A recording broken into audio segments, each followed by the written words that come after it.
চিরঞ্জীব ও চাকর ଆପଣଙ୍କ ବାପା ବୋଲି ମୁଁ ଆପଣଙ୍କୁ ଛାଡ଼ିଦେବି ନହେଲେ ଏମିତି ମାରିଥାନ୍ତି ମାରି ମାରି ବୋଉ ବାହାର ଦେଖେଇ ଦେଇଥାନ୍ତି ଆଉ ମୋତେ ଚାକର ବୋଲି କହିବେ ନା ଆଚ୍ଛା ବାପା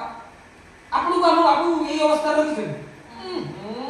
ପ୍ୟାଣ୍ଟ ସାର୍ଟ ଭଲ ନାହିଁ ଜୋତା ନାହିଁ ଚଷମା ନାହିଁ କଣ ଏମିତି ଦେଖାଉଛନ୍ତି ଆଉ ବାବୁ ବଡ଼ ଲୋକ ହେଲେ କଣ ଆଉ ନିଜ ବାପାକୁ ତ ଭିକାରୀ ଭଳିଆ ରଖିଛନ୍ତି ବାପା ବନ୍ଧ କରନ୍ତୁନି ଆପଣ ଆସି ଏଠି ପହଞ୍ଚି ଯାଇଛନ୍ତି ମାନେ ଆପଣଙ୍କର ଆଉ କିଛି ଅସୁବିଧା ହବନି ଯାହା ଖାଇଲେ ଯାହା ପିଇଲେ ଯାହା ପିନ୍ଧିଲେ ସବୁ ମୁଁ ଦେବି ଏ ଘରେ ଆପଣଙ୍କୁ ରାଜା ନୁହଁ ମହାରାଜା କରି ରଖିବି ଆଉ ମୁଁ ରଖିବା କହୁଛି ଆପଣଙ୍କର ମୋ ବାବୁ ଚାହିଁଲେ ଆପଣଙ୍କୁ ଆଉ ଡାକୁ ପଠେଇ ପାରିବେ ହଁ ଆପଣ ମନା କଲେ ଆପଣଙ୍କ ସବୁକୁ ଯଦି ମୋ ବାବୁକୁ ସ୍ୱର୍ଗଦ୍ୱାର ନେଇକି ନ ଯାଆନ୍ତି ମୁଁ ଚିରଞ୍ଜୀବି ମୋ ଧନ ଟଙ୍କାକୁ ସଞ୍ଚି ସଞ୍ଚି ସଞ୍ଚି ସଞ୍ଚି ରଖିବି ମୁଁ ଆପଣଙ୍କ ସବୁକୁ ସ୍ୱର୍ଗଦ୍ୱାର ନେଇକି ଯିବି ପିଓର ଗୁଆ ଘିଅ ଆଉ ଚନ୍ଦନ କାଠ ମୁଁ ତମ ସବୁକୁ ପୋଡ଼ିଦେବି କେବେ ଠାରୁ ମୁଁ କେମିତି କାଇଦାରେ ରଖୁଛି ଆପଣଙ୍କୁ ଦେଖନ୍ତୁ ଶୁଣବା ଆଉ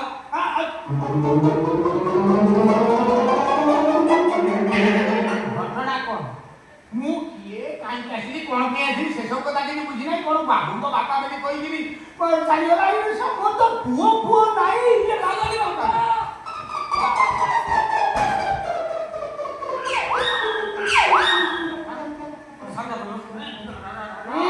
ବାବୁଙ୍କ ବାପା ହେଇକି ଆପଣ ଏଇ ଚିରା ସାର୍ଟ ପିନ୍ଧିବେ ଠିକ ନୁହଁ ଖୋଲ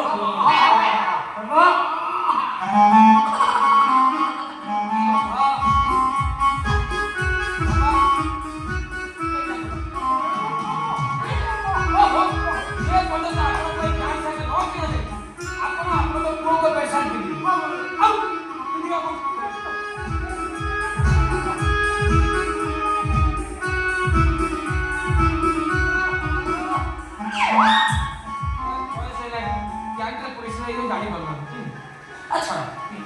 बिना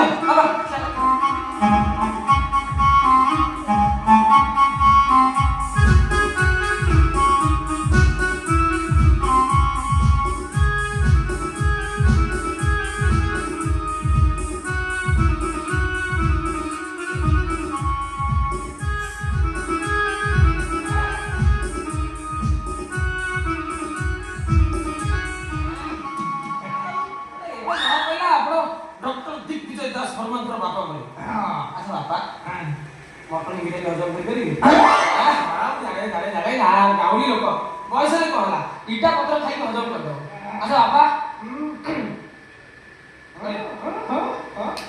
ଜାଣିଛି ଏଇ ଗାଁରେ ଦେଶୀ ବହୁ ଏମିତି ଆସିବ ବାପା ଏଠି କିନ୍ତୁ ସବୁ ବିଦେଶୀ ନାହିଁ କଣ କରୁଛୁ ବାବୁଙ୍କ ଗଠନ ସେ ପୁରା